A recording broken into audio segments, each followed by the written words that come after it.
Now, when it comes to decorating our homes, one of the most significant decisions we make is choosing the right paint. And while there are many paint brands available, from Sherwin-Williams to Benjamin Moore to Behr, Farrow & Ball has gained a reputation as a luxury paint brand known for its unique colors and high-quality finishes and its huge price tag. It's this reputation that comes with that hefty price tag, leaving many homeowners wondering whether Farrow & Ball paint is truly worth the investment. I've had countless people ask, Is Farrow & Ball worth it? Is it overpriced? well, that's what we're going to talk about today. I'm going to explore all the factors that contribute to the cost of Farrow & Ball paint and whether it should be considered for your next paint project. So the first thing we have to talk about is the allure of the brand Farrow & Ball. It's a British paint and wallpaper company that has been around forever. Over the years, it has built a really strong brand identity and reputation. And one of the primary reasons people are drawn to it is their distinctive color palette. If you've walked into a Farrow & Ball store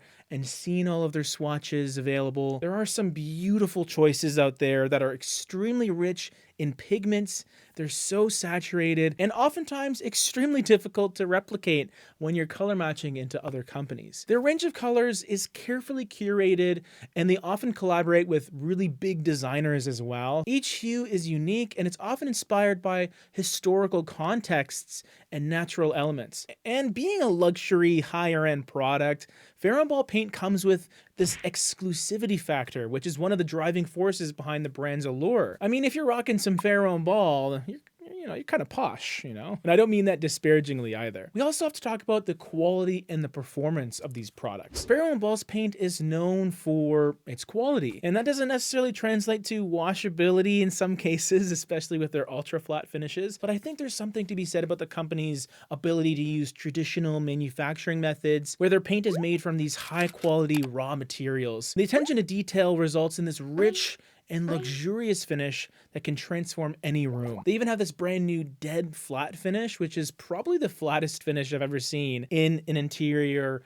architectural coating. It's beautiful. The paint's depth and texture are often unparalleled, which is a significant selling point for those who appreciate those finer details in their interior design. There's also the environmental play, which a lot of companies can speak on as well, but Farrow & Ball is one of those companies that has this emphasis on environmental responsibility. So a lot of their paints are low in VOCs, or volatile organic compounds, making them safer for both the user and the environment around them. The commitment to sustainability is an aspect that many consumers value, so it's something that I wanted to mention, and it may be one of those things that can help justify that higher price tag as well. Farrow & Ball's commitment to quality, the unique color choices, and environmental responsibility does come at a cost. And when compared to mainstream paint brands, Farrow & Ball paint is undeniably more expensive.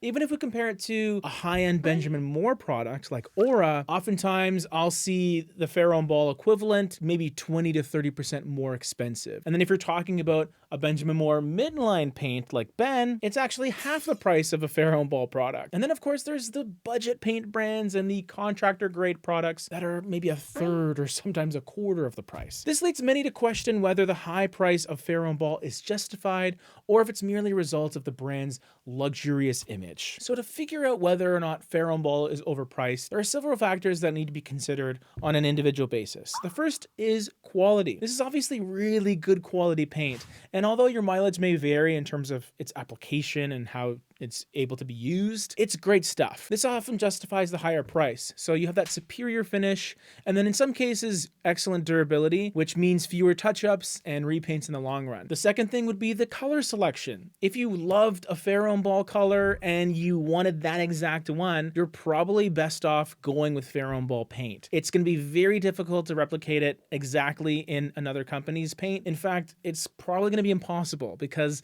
the pigments that each company uses are completely different. Even the process is different. Farrow & Ball often comes pre-mixed and they don't even tint a lot at the store. And then of course the third factor is budget. So of course your budget is going to play a significant role in determining whether or not Farrow & Ball paint is a practical choice for you. If you can afford it without straining your finances, the investment in this luxury paint may be worth it. It also depends on whether you're buying this for yourself or for a client from a contractor's perspective. Because if your client wants the best of the best and is really all about the Farrow & Ball, then you just make up for that price in your quotation. And then you don't even need to worry about the price because it'll be passed on to the customer anyway. You may only need 1 gallon for your project, and then we're talking maybe a $30 or $40 difference for the project total. You're not looking to get 15, 20 gallons for your project where that price can really add up. It's just maybe 1 or 2 gallons. So now we're talking, maybe $30, $40, $50 difference, which is still a lot. But if you're going for a very specific color, a very specific look in a very special part of your home, I think using Farrow and Ball for those accent purposes is a great idea. Whether Farrow and Ball paint is overpriced ultimately depends on your personal preferences, your priorities, and of course, your budget. If you value exceptional quality, really unique colors, sustainable practices, and of course, you can afford the higher price tag, then Farrow and Ball may be an excellent choice for your home. However, if you're on a tighter budget